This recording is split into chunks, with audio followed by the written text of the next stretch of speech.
kugamuchira kwatiriita vatariri veSly Media TV. Pano tinokupa nyaya dzakasiyana-siyana dzinenge chiitika munharaunda dzatigere. Dzimwe dzenyaya idzi dzinenge chida kuti imi sevatariri veSly Media TV mubatsire mhuri dzinenge dzine kushushikana kwadzinago mukugarisika kwavo. Nhasi uno tiri kuGlenora. kuGlenora kuno kutafambira nyaya yemukomana wechidiki ane makore 15 years. Ave nemwedzi yakuda kusvika 5 asingazikanwi kuti ari kupi. Mukomana anonzi Billy Matsika.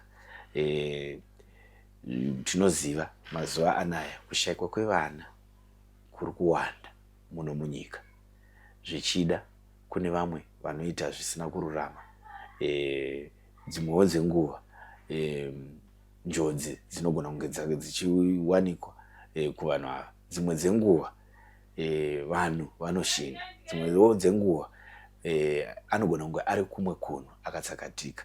Asi regai tinzwe kuti akashayikwa sei mukomana wechidiki uyu.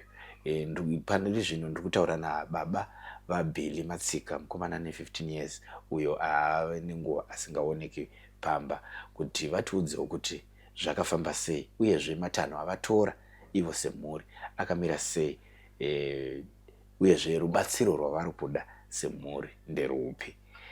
Baba, tinokugamuchirai pano paSly Media TV.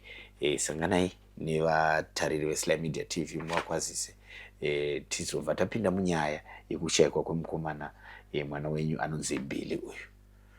Tinokukwazisai mose makatera panguva tichitaura nevatauri veSly Media TV. SlyMedia Media TV.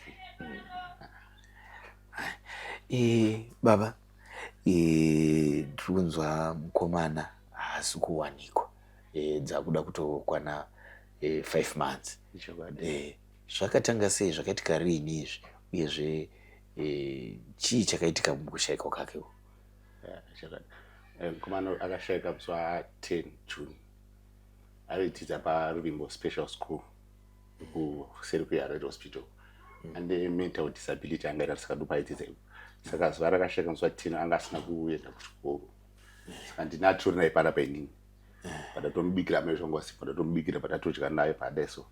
Paabva achiti aenda kupolisi kwaanoita unogerwa. Akangobva achitamba but kuti akazoonekwa kupolisi kwaanonzi kugerwa. Saka paonekwa kupolisi koko munhu aida kunzomugera wacho akanga asiko. Vanzi nevanomuziva kuti adzokera kumba vanhu vanogera vaita sei havapo. Saka pakuti achidzoka kumba kubva ikoko kuya kunoku anozomira akadzoka kubvira ipapo. Okay. Aisizviita here mukomana zvekuti anomboshayika izvi kana kuti zvakatotanga ipapa? Zvaiwanzoita mukomana wekuna tete vanogara kuGlenview. Ndokwaimbofamba achikangobuda achitari kunotamba opa afamba pakuenda kuGlenview. Ndokwaiwanza kuenda chitiko kwatete. But dzimwe nguva dzese idzi panga pasina dambudziko reiyoro rekuti anomboshayika? Inotamba ari kudzoka, achitotamba achidzoka Pamba asina akasamboshayika. Okay. Alright, ashayika baba, makazozvifambisa sei kusvika pari zvino kuti samwa kuti mutsvage kuti awanikwe? Takatanga kuendesa report kumapurisa paGlenora police station. Takaenda kwamachipisi kuendesa report kuti ashaya mwana mukomana. Takaenda kuCBC vanozivisa kuti ndozvaitika nomwana mukomana, mwana ashayika. Padazopinisa maposters akafamba achinamira Highfields, muGlenora, kuTanaka, kuShokunze. Zvatakazoita kuti saka izvezvi kubva zvese hamuna kumbonzwa runyere kupi rokunzi angave ari kupi kana kumbofonerwa kana mboni? First days anombofona tamuona kuHighfields, tamuona paGlenora, patamhanya pakufotorwa tamuona. Taiva tamhanya ipapo, pachisvika ipapo tasingamuoni. Tamuona kuHighfield pakati pachipfuura pamvura here, tikamhanya ikoko tasingamuoni. First days ndozvaiti vana vaimbofona kuti tamuona. Ati zvaizvo hapana, vanokangoti hapana kana kufona. Okay. Ndinoziva pachitiko chakadai imimi semhuri munokusvika pakugumirwa kushaya kuziva kuti muita sei. Pane vari kukutarisai nhasi uno kupai mukana wekuti mutaure rubatsiro rwamuri kuda kumhuri yeZimbabwe vachikunzwai muchizvireva mheka? chokaribatirwa ripoto rekuti kana painewo ane information yekuti takambomuona pakati kana tikuziva paari kana tikabvunzwa nezvakati zvakati ndo information yatingachanganye kuda kuti tiwane mwana wedu chete ndofanira kuchema kwatira kukuru chete kukumbofambirawo kune vamwe vanobatsira makambopindawo zvibachena kwasangadamudzwa rakadai so takambozama kana kwakawandisa asi vanongoti ariko Mwana ariko Mwana ndo zvanotaura asi kuti vataura kuti ari kwakati ari kupi vanoti ariko Mwana but 10 chiro zvakanasi ngwashiyari bacha asi zvavanongotaura vanobatsira kuti Mwana ariko vataura vanoita alright. Asi imimi sekuona kwenyu urwere hunogona kunge hwakakwidza here kana kuti chii chinogona kunge chakaitika mafunguro enyu sababa? Ini kuti titi kuti chatinzwisise kuti zvakazokwidza chazwisisa zvakafamba sei titomunzwisa sanzwisa. Okay, vamwewo veukama vari kubatsiraiwo zvakadiwo panyaya iyi? Dambudziko rakadai kutobatirana musha wese vari kumusha vanenge vachifamba kuita zvavari kuita kuti katobuditsowe kunoti kufamba tese tidai nyaya wane tingozwa ndinzi ari kumona mutsvaga mungamutsvaga muchamuwana chete ndo zvinenge zvingotaura pane mumwe yaura tiri kumupesaniswa nayo tamupesaniswa nayo kuti musamuwane pari chete asi muchamuwana ndo nyaya chero vamwe ari kuti ari wena anatita noti tikufamba kunosva tingodzwa vari kumbondoro ndo nyaya imwe chete tizonzwisiwa zvekufamba sei machi no tinotenda baba nekutaura nesu tinovimbawo kuti vanhu vazhinji vari kuzvinzwa vachange vachiona picture rake vanenge vachibatsirawo kutsvaga nerumwe rutivi. Musi washaika mukomana Billy anga akapfeka zvakadii? Akapfeka matennis eblack nebottom reblack nejacket regrey necape yenavy blue. Okay. Iye aimbowanzo kufanira chii mukutamba nezvimwe zvaaingofarira kuita iye? Akazhinji kazhinji takanzwa pane music singoti arifamba muroti vanhu munhu ari kudzidza foni kana ari kuita sei kana kuti vari kudzwa chispeaker zvofamba vachidza chispeaker chacho aigona kungotera kana munhu iye kuti aifarira music kunyanya. Okay. No zvakanaka. Ko mamwe activities masports kana zvekutamba aitamba kana chati kuti singakabuda panze akazwa kana mota yakapakana panetsapa achirira aenda unomira pasaidi achidzoka kunyepo ainyanya kuda music sterek ndo ainyanya. Okay. Zvekuti kutamba kwaga pamatambireta hapana aiti akanodhai achimasa time road akanobhora achikika bhora riga bhora. Okay. But music ndo music yakunyanya.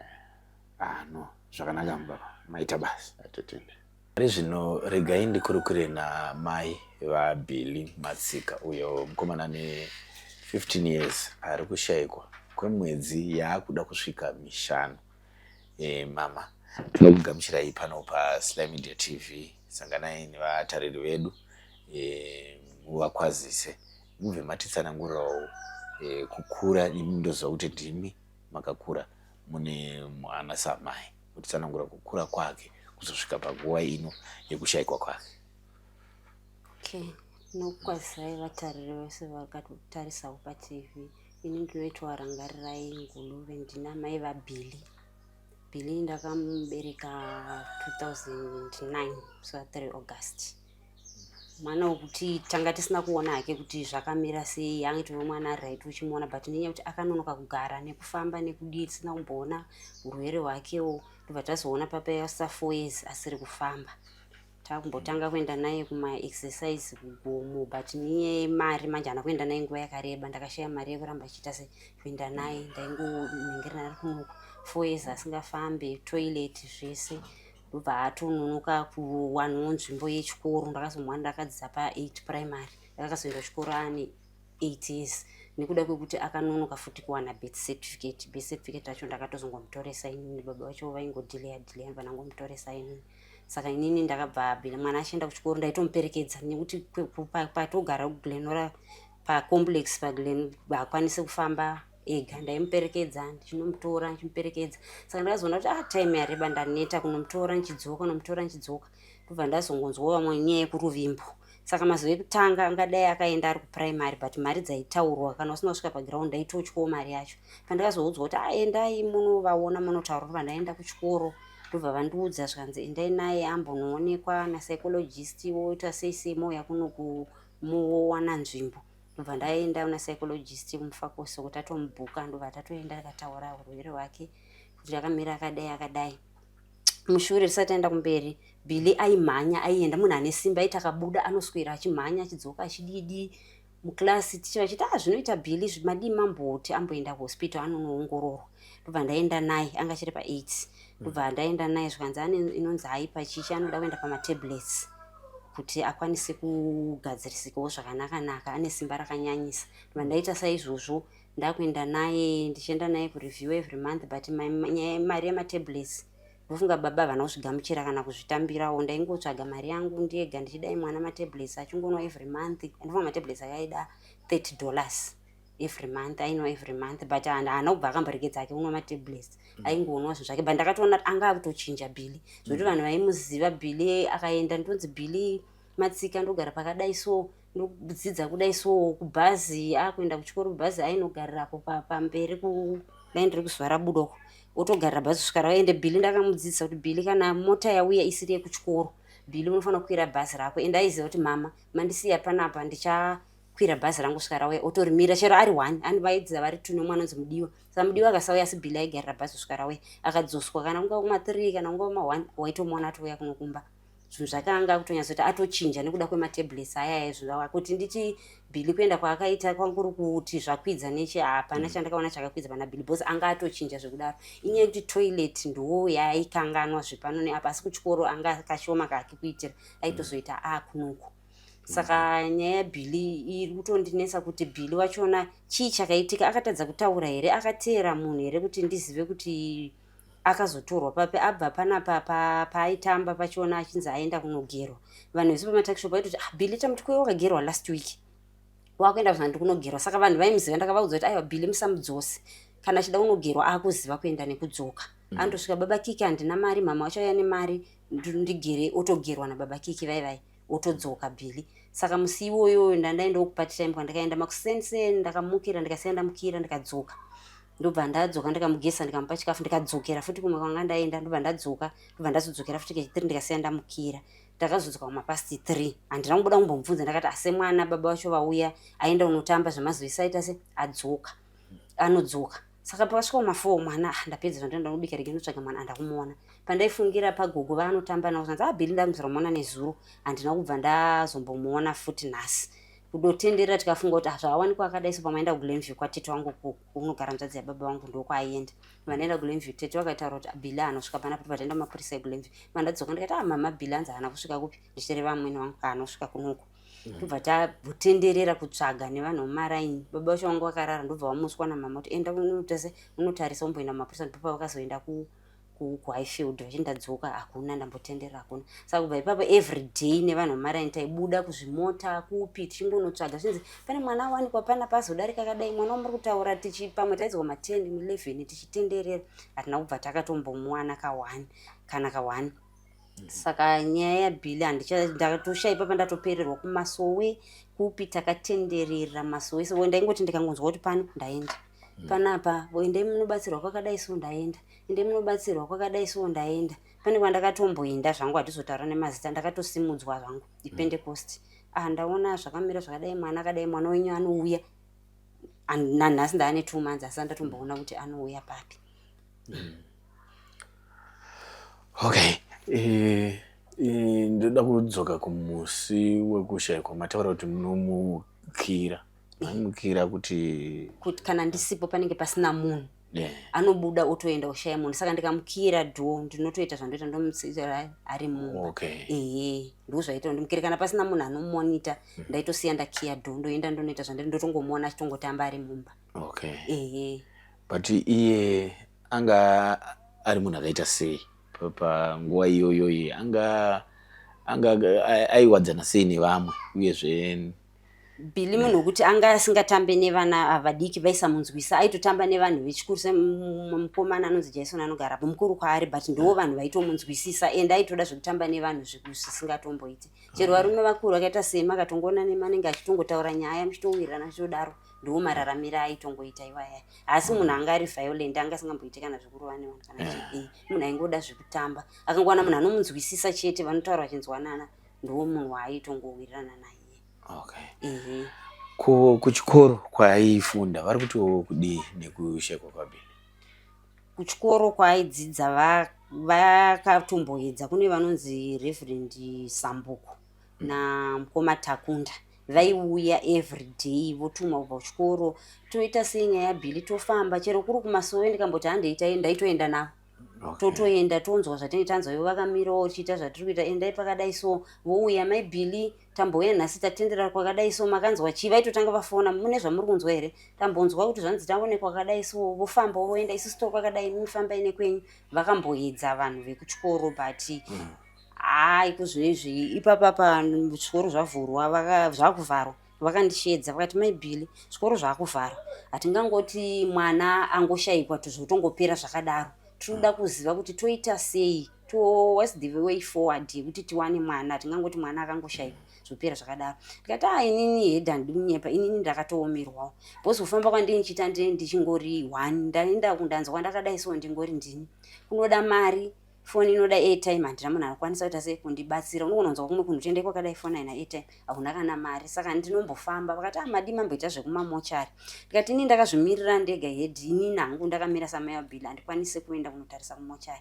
vakati tachida kuedza kuti kumochari tikaona zvechikwadi hakuna hatisi kuti ndokwaari asi kuda kuti titsvage tinyatsoona kuti mwana zvechikwadi kana asiri kuzvipatara pane zvakaitika totsvaga kuti zvii zvakaitika pamwana ane akamutora here kana kuti ane akamuchengeta ndobva ndati inini hangu handina mumwe munhu ari kukwanisa kundibatsira kuti zvekumochari zviitwe ndomataurira ndakaita nawo last week but 1 ndakaenda futi ndikati inini hangu ndatopererwa ndichisina zvekuita sei asi ndine zvandakambonzwawo kuti mukambokwanisa kuenda kuStar FM munogona kubatsirwa ndopa ndakabva ndikaenda kuStar FM ndokapiwa namba dzatete Tilda asi handinambowakwanisa kuvabata kusvika pari zvino ndichida kuedza kunzwa kuti unobatsirwa sei kana kuti kudi taimboedza kumbomubvunzawo vanhu vachinzi kune n'anga dzakadai so but dzaida mari 250 kune venyuchi vanoti kana munhu aine nyuchi chichi wovafonera voti tinoda mari amukwanisa here kuita zvekuti mwana tikamuwana mari yozotsvagwa voti aiwa hatinombokwanisa saka ini shuviro yangu yaikuda kuti kana paine akwanisa kundibatsirawo ingave n'anga ingave chichi andoda kuziva kuti